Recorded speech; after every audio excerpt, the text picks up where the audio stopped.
চল।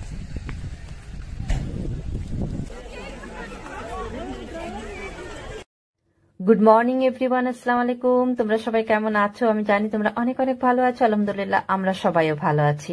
আর আমাদের ট্রিপের 4th ডে আমরা বেরিয়ে পড়েছিলাম দার্জিলিং এর উদ্দেশ্যে। তাহলে চলো তোমাদের সঙ্গে নিয়েই দার্জিলিং যাই। সঙ্গে থেকো, ভিডিও স্কিপ না করে পুরো দেখো। কিন্তু যেতে যেতে যা যা কভার করব সেগুলো তোমাদের সঙ্গে শেয়ার করার চেষ্টা করব। তাহলে দেখা যাক আমরা কোথায় কোথায় যাই। আর আমরা ড্রাইভারকে বলেছিলাম যে চা দোকান দেখে যেন দাঁড় করায়, তো সে চা দোকান দেখেই আমাদের দাঁড় করিয়েছিল। আর এই দেখো আজকে বেশ ঠান্ডা, বেশ কিছুটা টি গার্ডেনও রয়েছে, বেশ সুন্দর লাগছিল জায়গাটা। আমরা চাটা খেয়ে আবার গাড়িতে বসে পড়েছিলাম। এই যে চা, টি গার্ডেন, আর এই দেখো দৃশ্য, মানে পাহাড় আর পাহাড়, মানে এক কথায় আর চারিদিকে টি গার্ডেন, মানে এক কথায় যাকে বলা হয় অসম, অসম, মানে অসাধারণ। আর ড্রাইভার আমাদের ভিউ পয়েন্ট দেখে দাঁড় করিয়ে দিয়েছিল, আর সেই পাকে আমরা কয়েকটা ফটো ক্লিক করে ফেলেছি। এই দেখো,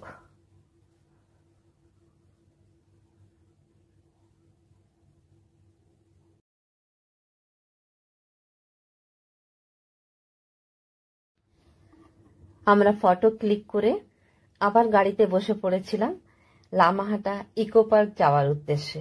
আর এই দেখো পাহাড়ের রাস্তা, পাহাড় এমনি আমার খুব প্রিয়।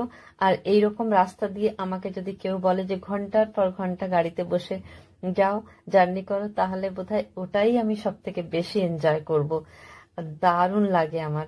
আর দেখো রাস্তাটা সত্যি কি সুন্দর না, দুই দিকে সবুজ একদম, আর মাঝখান দিয়ে যাওয়া দারুণ দারুণ লাগছিল।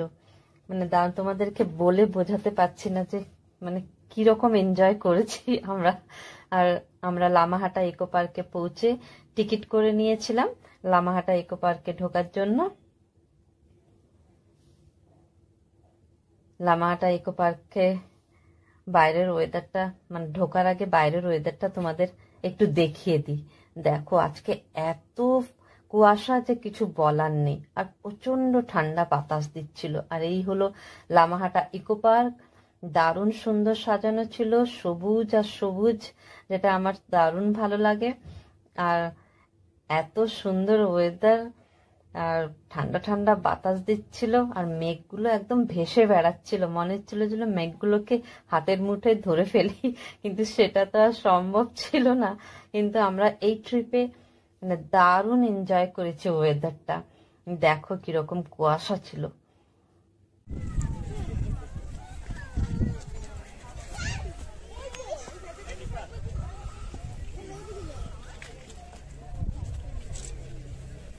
লামাহাটা ইকো পার্ক থেকে যখন বেরোলাম তখন বাইরে এত কুয়াশা ছিল যে কিছু বলার নেই।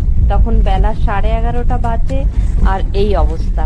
যারা বাইক বা 4 হুইলার চালাচ্ছিল সবাইকেই কিন্তু হেডলাইট অন করেই গাড়ি চালাতে হচ্ছিল, না হলে কিন্তু খুব প্রবলেম হচ্ছিল। সামনে থেকে যদি কিছু আসছে সেটাও দেখা যাচ্ছিল না, মানে এপার ওপার কিছু বোঝা যাচ্ছিল না আর কি, এত কুয়াশা ছিল সেদিন। অনেক হবে, এখন উঠবে যখন আরো वाइपर चला तो सामने तो विंड स्क्रीन देखो। ठीक है, नहीं है सर, शीशे पे नहीं है। अच्छा अच्छा, मतलब शीशे में पानी जम गया? नहीं नहीं, वो एक बूंद देखा नहीं। क्या फॉग है रे भाई, इस टाइम में फॉग होता है? ये साइड पे ज्यादातर ऐसे होता है। বাতাসিয়া লুপের কাছে গাড়ি থেকে নেমেই সামনেই চায়ের দোকান দেখে ইচ্ছে হলো চা খেয়ে তারপরে যাব। তাই চায়ের দোকানে ঢুকে পড়লাম আমরা দুজনে। আর বেশ ঠান্ডা ঠান্ডা ওয়েদার, তো গরম গরম দু কাপ চা আমরা দুজনে খেলাম, দারুণ চাটা এনজয় করলাম। আর সোজা চলে এলাম বাতাসিয়া লুপের টিকিট কাউন্টারে। টিকিট কেটে আমরা সোজা ঢুকে পড়লাম বাতাসিয়া লুপে। আর এই ছিল বাতাসিয়া লুপ। আর আজকে প্রচন্ড ঠান্ডা হাওয়া দিচ্ছিল, মনে হচ্ছিল এই বোধহয় ঝড় বৃষ্টি শুরু হয়ে যাবে। অনেকেই গরম জামা কাপড় পরেছিল, বাট আমরা গরম জামা কাপড় পরিনি, কারণ আমরা এই ঠান্ডাটাকে এনজয় করছিলাম। আর দারুণ এনজয় করেছি ঠান্ডাটাকে, আর কি বলবো তোমাদের। আর আমার ছোট ছেলে যখন 2 বছরের ছিল তখন আমরা বাতাসিয়া লুপে এসেছিলাম। তারপর অনেকবারই দার্জিলিং আসা হয়েছে, বাট এখানে আসা হয়নি। এবার এসে না খুব ভালো লাগলো। আর এই জায়গাটা এত ভালো লাগছিল যে কিছু বলার নেই, আর এত হাওয়া দিচ্ছিল মনে হচ্ছে উড়িয়ে নিয়ে যাবে সব। আর দেখো কি সুন্দর লাগছে না, সবাই কি সুন্দর এনজয় করছিল। যতটা পারলাম ক্যামেরা ঘুরিয়ে তোমাদের দেখানোর চেষ্টা করলাম। আর এই যে হলো, আর ওই দেখো পাহাড়, আর সবাই এনজয় করতে ব্যস্ত, যে যার মতন ভিডিও করছে, সেলফি তুলছে। যাই হোক, এবার যেমন আমরা পাহাড়ে এনজয় করেছি সেই রকম ওয়েদারও এনজয় করেছি। মেঘ তো ভেসে ভেসে বেড়াচ্ছিল, তোমরা তো দেখলেই। কয়েক ফোঁটা বৃষ্টিও হয়েছিল জানো তো, তার উপর ঝোড়ো হাওয়া, মনে হচ্ছিল এই বুঝি ঝড় উঠলো আর বৃষ্টি নামলো, কিন্তু সেরকম কিছুই হয়নি।